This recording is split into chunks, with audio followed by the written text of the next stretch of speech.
Hello everyone, my name is Riya Tyagi and आज की इस वीडियो में हम क्लास 12 फिजिक्स के चैप्टर नंबर 1 के PYQs डिस्कस करेंगे। मल्टीपल चॉइस क्वेश्चन हम आज पढ़ने वाले हैं। तो आपको क्या करना है, आपको अपनी प्रिपरेशन इस तरीके से करनी है कि जो भी क्वेश्चन आएगा उसे पोज करेंगे एंड उसका सोल्यूशन पहले खुद से करेंगे।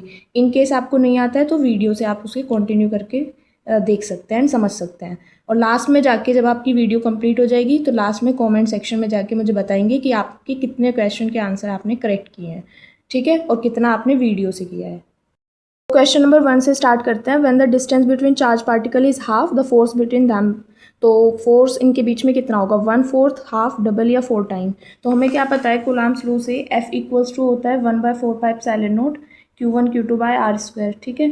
तो यानी कि F is inversely proportional to r square, और आर को अगर हमने हाफ कर दिया तो जो फोर्स है वो कितना होगा, इसको घटाने से ये बढ़ेगा, यानी कि वो 4 टाइम्स हो जाएगा। क्लियर है? तो यहाँ पे हो जाएगा इसका आंसर 4 टाइम्स। नेक्स्ट क्वेश्चन पूछा है, a charge Q1 exert some force on second charge Q2।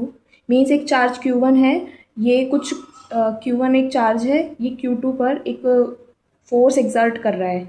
तो ये पूछा है अगर थर्ड Q3 चार्ज को लेकर आते हैं तो क्या Q1 जो एक्सर्ट कर रहा है Q2 के ऊपर फोर्स अपना, उस फोर्स में कुछ डिफरेंस आएगा या वो फोर्स एग्जैक्टली पहले जैसा सेम ही रहेगा। तो आंसर विल बी, वो फोर्स जो होगा वो सेम रहेगा। Q1 के फोर्स में कोई डिफरेंस नहीं आएगा। डिफरेंस कब आएगा, जैसे मान लो Q1 एंड Q3 दो फोर्सेस लग रहे हैं Q2 के ऊपर, तो ये इसका जो नेट फोर्स है वो चेंज हो जाएगा, ठीक है। लेकिन ये कितना फोर्स इस पे लगा रहा है उसमें कोई चेंजेस नहीं आएगा। तो इसका आंसर क्या होगा, ना ये डिक्रीज होगा ना इंक्रीज होगा, it will remain unchange. Okay, next question पे बात करते हैं। नेक्स्ट क्वेश्चन पूछा है the minimum charge on an object is. Minimum charge पूछा है तो वो कितना होता है 1.6 × 10⁻⁻19 कूलम्ब। तो ये तो आप डायरेक्टली लगा सकते हो, ठीक है। क्वेश्चन नंबर 4 की बात कर लेते हैं। 3 चार्जेस हैं हमारे पास, 4Q, capital Q and small q are in a straight line. Mean हमारे पास 3 चार्जेस हैं, स्ट्रेट लाइन बना लो एक, उस पर 3 चार्जेस हैं, ठीक है। तो एक का नाम है 4Q and Q and small q, ठीक है। ये 3 चार्जेस हैं, स्ट्रेट लाइन में रखे गए, हमने रख लिए हैं। In the position of 0, 1/2 and 1। तो एक को 0, 1/2 एंड 1, ठीक है। ये पोजीशन दे दी। The resultant force on Q will be 0 if Q equals to, मतलब कैपिटल Q की कौन सी वैल्यू होगी ताकि हमारा जो स्मॉल q पर जो रिजल्टेंट फोर्स लग रहा है 4Q का और कैपिटल Q का, वो 0 होना चाहिए। तो इसको हम कैसे करेंगे, देखो फोर्स की बात हो रही है एंड इस पर नेट रिजल्टेंट 0 रखना है हमें। एक इक्वेशन हमें लास्ट में जाके बनेगी क्योंकि हमें बोला गया है, ठीक है। तो देखो हम इसे कैसे सॉल्व करेंगे। इस 4Q की वजह से इस स्मॉल q पर कितना फोर्स लग रहा है पहले वो फाइंड कर लेंगे, उसको नाम दे देंगे F1। फिर कैपिटल Q की वजह से स्मॉल q पर कितना फोर्स लग रहा है वो निकाल लेंगे, उसको F2 बोल देंगे। फिर इनका नेट रिजल्टेंट निकालेंगे, मीन्स F1 + F2। और F1 + F2 क्या बोला गया है, विल बी 0, मीन्स इसको 0 के इक्वल इक्वेट करना है। तो जब हम इसको इक्वेट करेंगे तो वहाँ से हमें कैपिटल Q की वैल्यू फाइंड आउट करनी है। क्वेश्चन क्लियर हो गया होगा। तो सबसे पहले इसे सोल्व कर लेते हैं। फोर्स कूलम्ब लॉ से हमें पता है 1/4πε0 Q1 Q2, मीन्स Q1 ये है, Q2 ये है हमारे पास, जब हम इन दोनों की बात कर रहे हैं। तो यानी कि 4Q into small q upon r square क्या होगा, 0 और 1 के बीच में डिस्टेंस कितना है, 1 - 0 इज़ 1, 1 का स्क्वायर। अब ऐसे ही F2 के लिए कर रहे हैं 1/4πε0 Q1 Q2 यानी capital Q small q by 1/2, 1 - 1/2 होता है 1/2 का स्क्वायर। यहाँ पे देखो 1 - 1/2 जो हम करेंगे तो 1/2 आएगा ना, तो 1/2 का स्क्वायर कर दिया है, ठीक है। अब हम इन दोनों को इसमें रखते हैं, इस वाली इक्वेशन में। तो हमारे पास क्या जाएगा 1/4πε0 4Q का स्क्वायर अपॉन 1 का स्क्वायर करेंगे तो 1 ही रहेगा, कोई बात नहीं, रख लेते हैं 1/4πε0।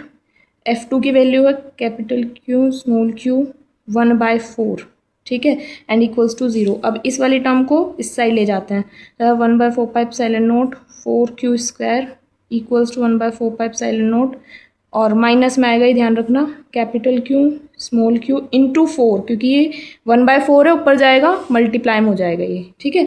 तो यहाँ पे क्या हो गया, देखो ये इससे कैंसिल, और ये 4 और एक स्मॉल q, ये दो चीज़ें कैंसिल हो जाएंगी। तो यहाँ पर जो माइनस q है that is equals to q, या फिर हम बोल सकते हैं q equals to minus q। यहाँ पर ये option number A which is -q is correct, ठीक है। Next question is the number of electron in 1.6 coulomb charge will B.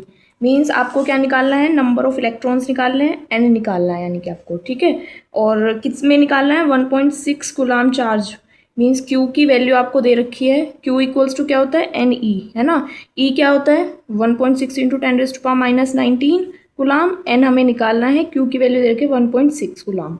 ये देखो ये इससे कैंसिल हो जाएगा तो बचेगा 1 equals to n into 10⁻⁻19 multiply divide में आ जाएगा तो ये माइनस साइन एन, तो एन की वैल्यू क्या होगी, 10 की पावर 19।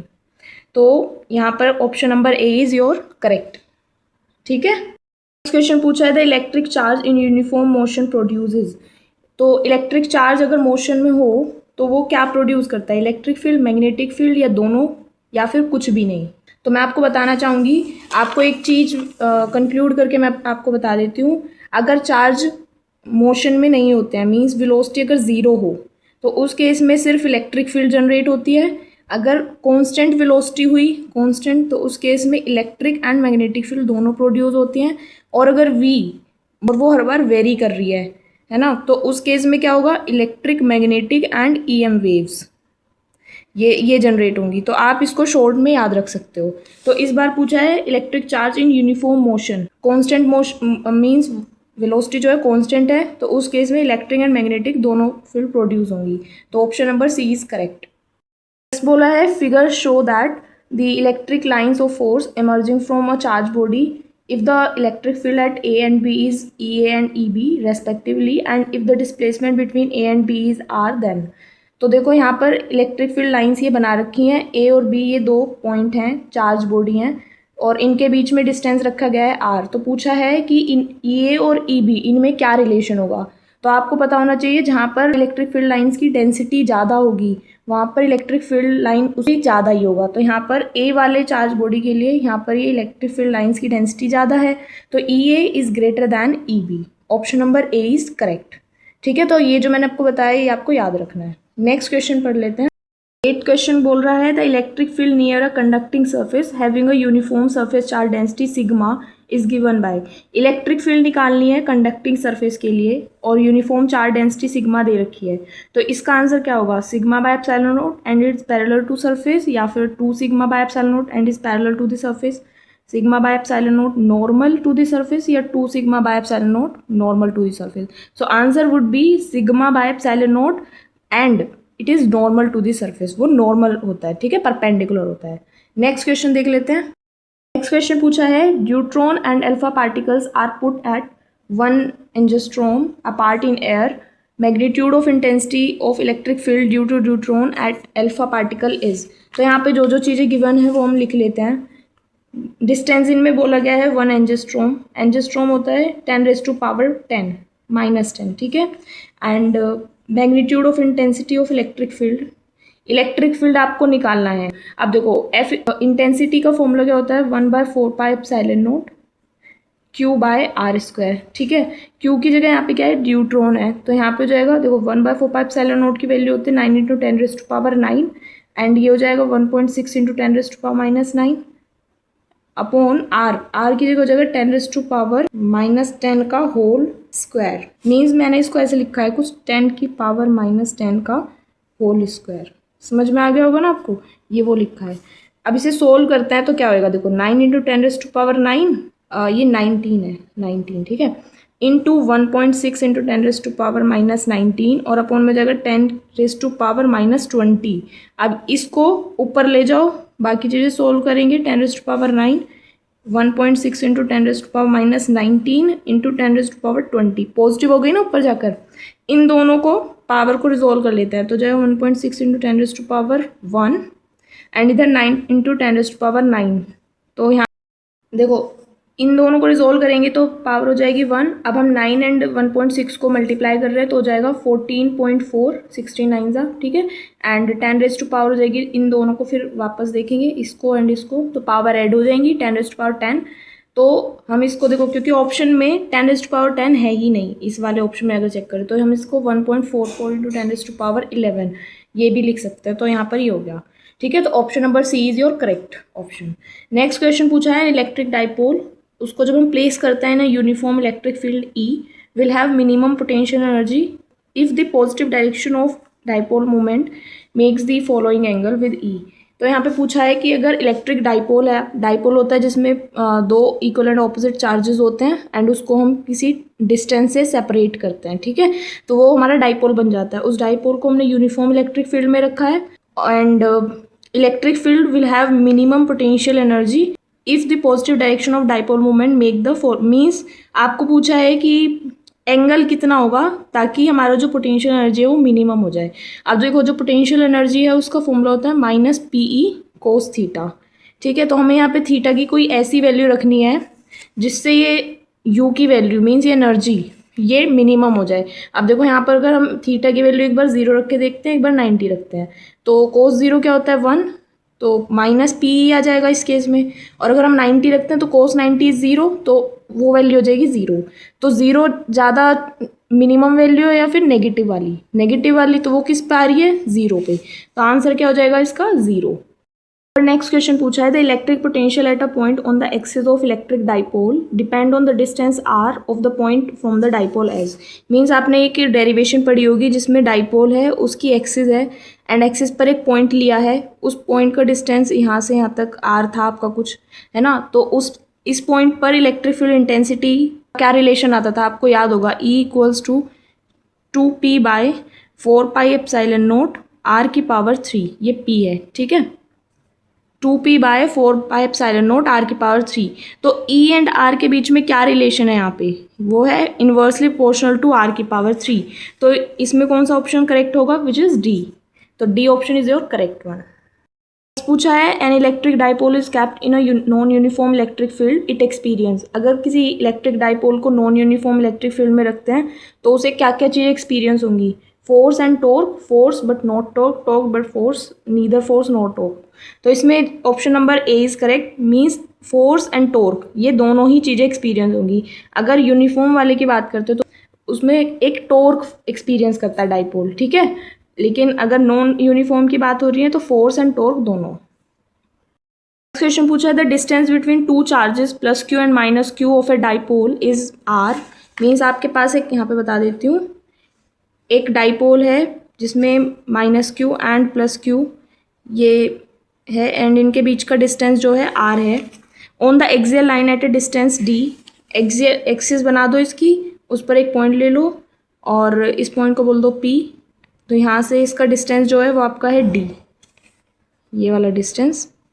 यहाँ पे पूछा है from the centre of dipole, ठीक है, the intensity is proportional to. तो आपको यहाँ पे इलेक्ट्रिक फील्ड इंटेंसिटी निकालनी है एंड फिर उसमें लास्ट में जाके रिलेशन निकालना है, ठीक है, डिस्टेंस के साथ। तो देखो इस केस में, एक्सिस वाले केस में हमारे पास जो फॉर्मूला होता है दैट इज 2p/4πε0 r की पावर 3। अब देखो यहाँ पे r की जगह क्या है, ये वाला डिस्टेंस d, तो यहाँ पे d की पावर 3 हो जाएगा और जब इस p को ओपन करते हैं तो होता है 2 × QR, ठीक है, मीन्स ये डाइपोल वाला डिस्टेंस अपॉन 4πε0 d की पावर 3। यहाँ पे आपको दिख रहा होगा 2 कांस्टेंट है, 4πε0 कांस्टेंट है, तो इसे हटा देंगे तो ये हो जाएगा E is proportional to QR by d की पावर 3, ठीक है। तो इसमें कौन सा वाला ऑप्शन है, which is D, QR upon d की पावर 3। समझ में आ गया ना मैंने कैसे किया ये। नेक्स्ट क्वेश्चन पढ़ लेते हैं। 14 क्वेश्चन पूछा गया है the electric field due to an electric dipole of at a distance r from its centre in axial position is E if the dipole is rotated through an angle of 90 degree about its perpendicular axis electric field at same point will be। तो आपको बोला गया है कि आपके पास जो पहले एक डाइपोल था उसकी एक्सिस पे हमने पहले इलेक्ट्रिक फील्ड इंटेंसिटी निकाली, ठीक है, एक्सिस के किसी पॉइंट पर, तो वहाँ पर electric field intensity I E। तो पूछा है अगर इसी को ही 90 डिग्री रोटेट कर दें और फिर अगर चेक करें तो इलेक्ट्रिक फील्ड इंटेंसिटी में क्या डिफरेंस आएगा। तो हमें पता है जब हम डाइपोल की एक्सिस पर कोई पॉइंट लेकर तब इलेक्ट्रिक फील्ड इंटेंसिटी निकालते हैं एंड एक हमने देखा था इक्वेटोरियल प्लेन पर हमने एक पॉइंट लिया था एंड तब हमने चेक की थी इलेक्ट्रिक फील्ड इंटेंसिटी कितनी होगी। तो उन दोनों में अगर हम उनका रिलेशन देखें, देखो एक में आया था 2p/4πε0 r की पावर 3, ठीक है, ये है एक्सिस वाले का के लिए इलेक्ट्रिक फील्ड इंटेंसिटी। और अगर इक्वेटोरियल वाले के लिए देखें जिसमें परपेंडिकुलर था तो उस केस में p/4πε0 r⁻³ अब इन दोनों को अगर हम चेक करें तो इनमें क्या डिफरेंस आ रहा है, EA जो है ना दैट इज़ 2E इक्वेटोरियल वाले की इंटेंसिटी, मीन्स वो ट्वाइस हो जाएगी। हमें पूछा तो कौन से वाले के लिए गया है, परपेंडिकुलर वाले के लिए पूछा गया है, यानी कि हमें इक्वेटोरियल के लिए पूछा गया है। तो इक्वेटोरियल वाले का कैसे निकलेगा, E/2 करके। तो option number C is your correct option, E/2। ठीक है, नेक्स्ट लास्ट क्वेश्चन पूछा गया है, an electric dipole movement placed in an uniform electric field has minimum potential energy when the angle between rho and E is, ये हमने just अभी देखा है ऊपर भी, तो इसका आंसर होगा 0। आपको मैंने समझाया भी था कैसे। तो I hope you like this video. अगर आपको समझ में आया है तो आप लाइक शेयर सब्सक्राइब एंड नीचे कमेंट जरूर डाल देना, तो मेरे लिए बहुत ज़्यादा हेल्पफुल होगा। Thank you.